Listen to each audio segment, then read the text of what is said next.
Hello, જય Shri Krishna friends, કેમ છો? આજના નવા વિડીયોમાં તમારું બધાનું સ્વાગત છે અને આશા કરું છું કે તમે લોકો મજામાં જ હશો.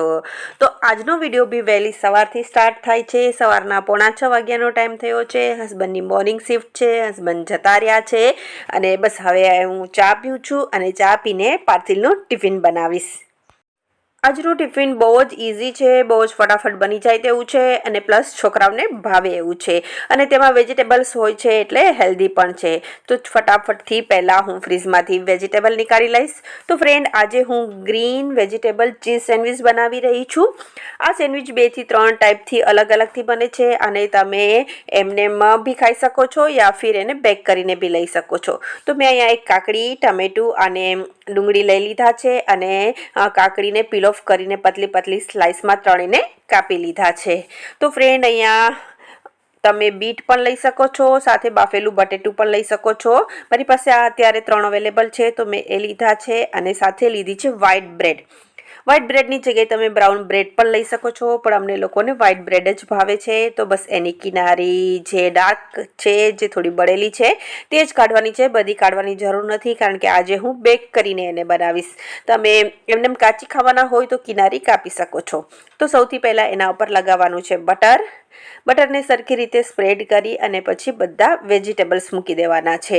આમાં તમે વચ્ચે વચ્ચે ચાટ મસાલો છે, મરીનો પાવડર છે, ચીલી ફ્લેક્સ છે, તે નાખી શકો છો. પણ અહીંયા જે મારી ગ્રીન ચટણી છે તે થોડી સ્પાઇસી છે તો હું એક જ વખત નાખીશ ઉપરથી બધા મસાલા.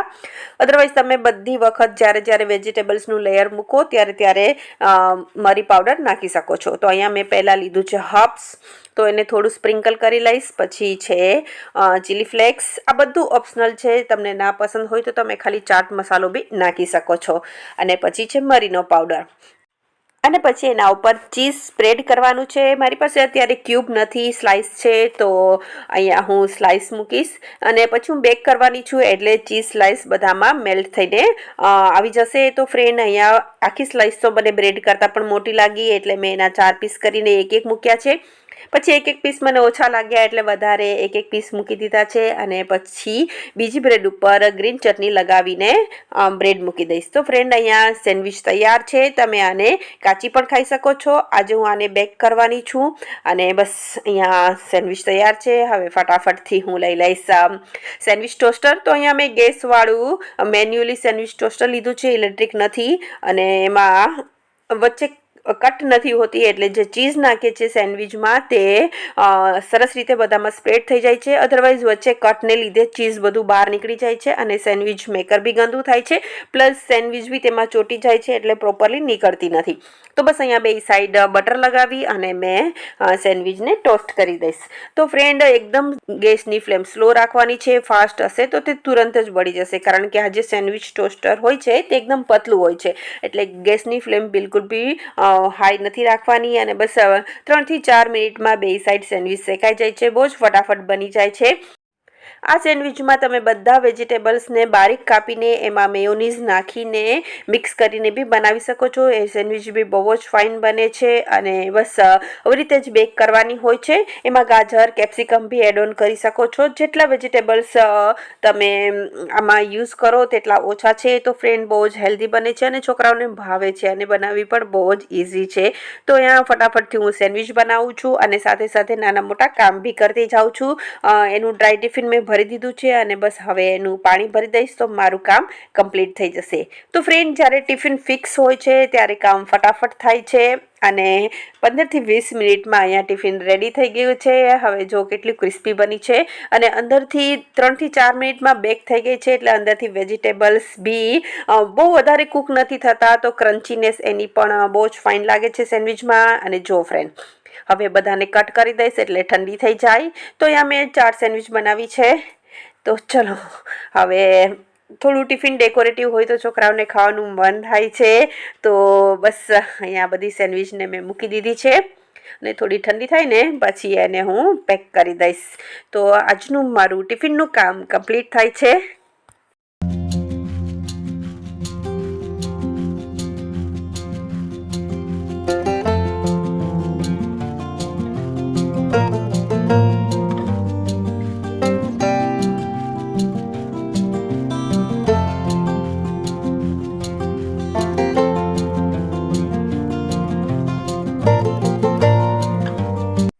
ફ્રેન્ડ 7:15નો ટાઈમ થઈ ગયો છે, પીવાનું પાણી આવી ગયું છે. તો સૌથી પહેલાં પીવાનું પાણી ભરીશ. તો અહીંયા અમારી ટાઉનશીપમાં પીવાનું પાણી 3 ટાઈમ આવે છે, સવાર, બપોર ને સાંજ. તો ત્યારે ફિલ્ટર તો એની મેળે જ ભરાઈ જતું હોય છે, પણ માટલું છે તેને ભરવું પડે છે. તો અહીંયા માટલું ભરી લીધું છે. અને પછી કાલ ગ્રોસરી ગઈ હતી બ્રેડ લેવા, તો તે બેગ હજી એમ જ પડી છે. સાથે નાનો મોટો સામાન બી લાવી છું, તો તેને બી જગ્યાએ મૂકી દઈશ. તો ફ્રેન્ડ ઇઝીના પાઉચ લાવી છું, કારણ કે હવે શિયાળો પૂરો થવા આવ્યો છે. તો બધા બ્લેન્કેટ્સ અને વૂલન સ્વેટર વોશ કરવા પડશે. અને એની સાથે લાવી છું કમ્ફર્ટ હું નવા કપડામાં યુઝ કરું છું, બહુ જ ફાઇન સ્મેલ આવે છે એનાથી. તો બસ એને બધાને બાથરૂમમાં મૂકી દઈશ એની જગ્યાએ. અને પછી લાવી છું મોટી ઇલાયચી. તો લાસ્ટ ચાનો મસાલો બનાવ્યો હતો ત્યારે મોટી ઇલાયચી ખતમ થઈ ગઈ છે, તો એને બી સાફ કરીને ભરી દઈશ.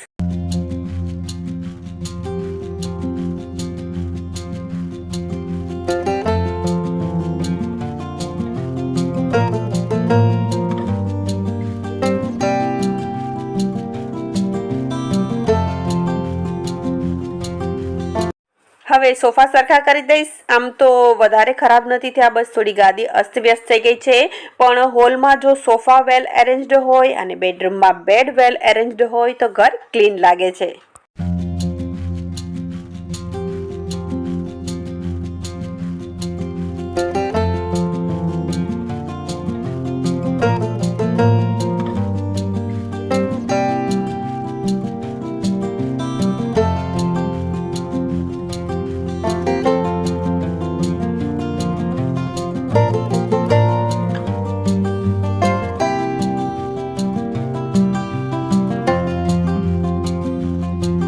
તો ફ્રેન્ડ નાનું મોટું બધું કામ કરી લીધું છે. હવે અડધો કપ ચા લઈ અને સાથે ગરમ પાણીની કોથળી લઈને બેઠી છું. થોડો શેક કરીશ, કારણ કે ગરદનમાં હજી થોડું મને દુખે છે. તો બસ થોડું એડિટિંગ કર્યું અને સાથે સાથે શેક બી કર્યો અને પછી પાછી લાગી ગઈ છું કામે. સૌથી પહેલાં ઝાડુ પોછા કરીશ. સવારનો ટાઈમ સૌથી વધારે પાવરફુલ હોય છે, કારણ કે આપણું જે મૂડ હોય છે તે સુપર એક્ટિવ અને ફ્રેશ હોય છે અને આપણું માઇન્ડ ફોકસ્ડ હોય છે. એટલે જ હું ટ્રાય કરું છું કે મારા ડેઇલી રૂટીનના કામ સિવાય જે બી એક્સ્ટ્રા કામ છે તે હું સવારે જ પૂરા કરું છું.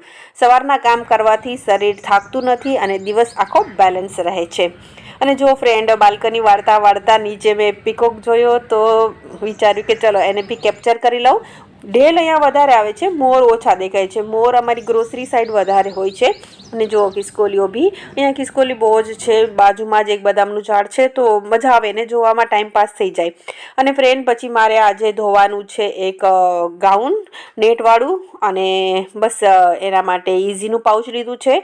હું મારી સિલ્કની સાડીઓ, સિલ્કના કપડાં, હેવી કપડાં તે બધા ઇઝીમાં જ વોશ કરું છું. તો બસ એમાં પલાળી દઈશ અને પોતું મારીશ ત્યાં સુધી થોડી વાર પલળશે અને પછી નાવાની સાથે તેને વોશ કરી દઈશ. તો ફ્રેન્ડ કપડાં હું ડ્રાયક્લિંગ નથી કરાવતી. મારા હેવી કપડાં જેમ કે લહેંગા, સાડીઓ, ગાઉન બધું હું ઘરે જ જાતે જ વોશ કરું છું. કારણ કે અમારી ટાઉનશીપ છે તે સિટીમાં નથી, રૂરલ એરિયામાં છે, અને અમારી ટાઉનશીપમાં કોઈ ડ્રાય ક્લીનર નથી. કપડાને ડ્રાયક્લિંગ કરવા માટે સિટીમાં જવું પડે અને પછી દેવા જવાનું, લેવા જવાનું, જે પોસિબલ નથી.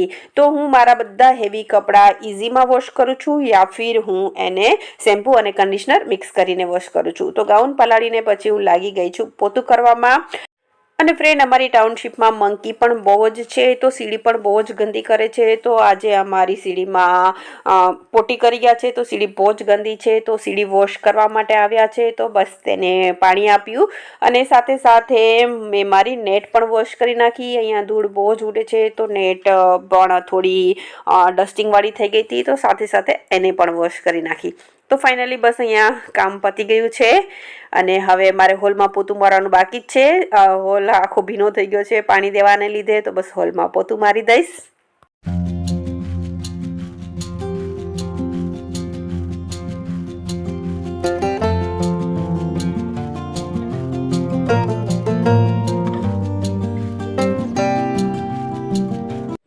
આજે મારું બાથરૂમનું કામ પણ લાંબુ ચાલવાનું છે, કારણ કે કપડાં વોશ કરવાના છે પ્લસ બાથરૂમની ડીપ ક્લિનિંગ કરવાની છે.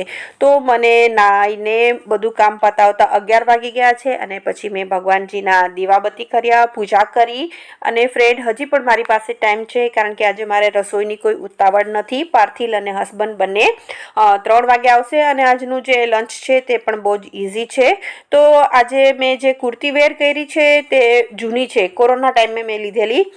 તો એની જે સ્લીવ છે તે ટાઈટ છે, તો એ યુઝમાં નથી આવતી. તો વિચાર્યું કે આજે એને રિપેર કરી દઉં. તો જો ફ્રેન્ડ, સ્લીવ તો ટાઈટ છે, સાથે જે બાંયગાળો છે તે પણ નાનો છે, તો હાથ ઊંચો કરવામાં પણ પ્રોબ્લેમ થાય છે. તો બસ આજે આને હું રિપેર કરવાની છું. તો સૌથી પહેલાં તો સિલાઈ નીકાળી અને સ્લીવ અલગ કરી દઈશ અને પછી બાંયગાળાનું કટિંગ કરી અને સ્લીવને થોડું કપડું જોઈન્ટ કરી અને એને મોટી કરીને અટેચ કરી દઈશ. પણ એની પહેલાં થોડું મારે કિચનનું કામ કરવાનું છે, જેમ કે દૂધ આવી ગયું છે તો દૂધને મૂકી દઈશ. અને સાથે સાથે આજ મારે લંચ માટે ઓળોને રોટલો બનાવવાનો છે, તો રીંગણ પણ શેકવા મૂકી દીધું છે, કારણ કે દૂધ માટે મારે કિચનમાં રહેવાનું જ હતું. અને પ્લસ મેં નાસ્તામાં મારા માટે બનાવી છે ભેળ. અને બસ પછી અહીંયા સિલાઈ નીકળવા માટે બેસી ગઈ છું. રેડીમેડ કપડામાં જે સિલાઈ આવે છે તે મોટી મોટી જ હોય છે, તો બહુ જ ફટાફટથી અહીંયા મેં સિલાઈ નીકાળી દીધી છે, સ્લીવ અલગ કરી દીધી છે. તો હવે અહીંયા સૌથી પહેલાં તો થોડો બાંયગાળો છે તેને મોટો કરીશ, કારણ કે તે બી નાનો છે અને મને ખેંચાય છે.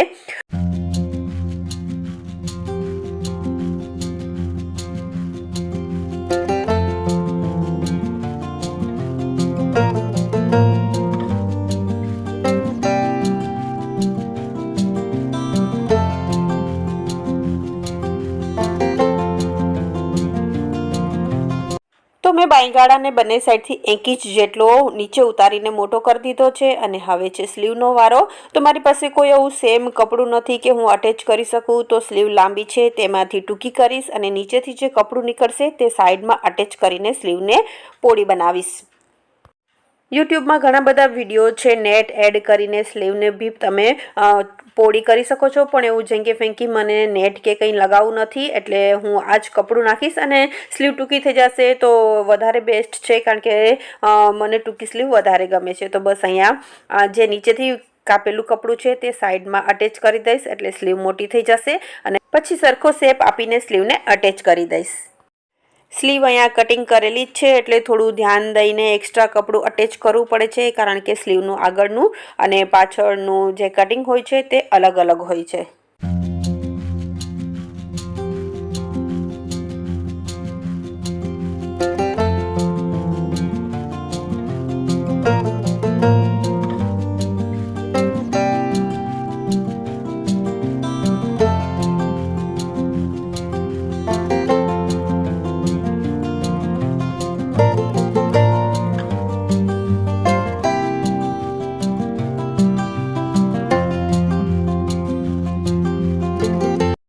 તો સ્લીવમાં એક્સ્ટ્રા કપડું અટેચ કરી દીધું છે, નીચેથી ફોલ્ડ વાળી દીધું છે, પ્લસ એને સરખો આગળ પાછળનો શેપ આપી દીધો છે અને પછી એને મેં કુર્તી સાથે અટેચ કરી દીધી છે. તો ફ્રેન્ડ, બહુ લાંબુ કામ નથી, બસ અડધી કલાકનું જ કામ છે. તો જો તમારી બી કુર્તીમાં આવી કોઈ પ્રોબ્લેમ હોય તો તમે ઘરે જાતે એને રિપેર કરી શકો છો. તો જો હવે એકદમ કમ્ફર્ટેબલ થઈ ગઈ છે અને જે બાયગાળો છે તે પણ મોટો થઈ ગયો છે. અને બસ હવે આ કુર્તીને હું વેર કરી શકીશ. અને પછી મેં ઓળો અહીંયા વઘારી દીધો છે અને હવે બનાવું છું રોટલા. તો ફ્રેન્ડ, આ હતું મારું આજનું સવારનું મોર્નિંગ રૂટીન. ખૂબ જ પ્રોડક્ટિવ રહ્યું. આજ મારા ઘણા બધા કામ થઈ ગયા. એક તો સૌથી પહેલાં તો મારી એક કુર્તી રિપેર થઈ ગઈ, પ્લસ મારે ગાઉન વોશ કરવાનું હતું, કેટલા દિવસથી પડ્યું હતું. મેં લાસ્ટ એને હસબન્ડ નાઇટમાં પહેર્યું હતું, ગંદુ નહોતું થયું, બસ નીચેથી થોડી એની જે કિનારી હતી તે ખરાબ થઈ ગઈ હતી, તો એ બી વોશ થઈ ગયું છે. પ્લસ મારું બાથરૂમની ડીપ ક્લિનિંગ પણ થઈ ગઈ છે. તો આજની મોર્નિંગ મારી ખૂબ જ પ્રોડક્ટિવ રહી. અને બસ અહીંયા મારું લંચ બી ઓલમોસ્ટ થવા જ આવ્યું છે. અને બસ પછી હવે જમીને મારે કરવાનું છે કિચન ક્લિનિંગ. તો ફ્રેન્ડ, આ છે આજનો મારો વિડીયો. કેવો લાગ્યો કમેન્ટ કરીને જરૂર બતાવજો. અને જો તમને મારા વિડીયોઝ પસંદ હોય તો મારી ચેનલને લાઇક કરજો, કમેન્ટ કરજો અને ચેનલ ઉપર નવા હો તો ચેનલને સબસ્ક્રાઈબ કરજો. તો ચલો, આજનો વ્લોગ અહીં પૂરો કરું છું. ફરી પાછા મળીશું નવા વિડીયોમાં નવી સ્ટોરી સાથે. ત્યાં સુધી bye, take care, thank you.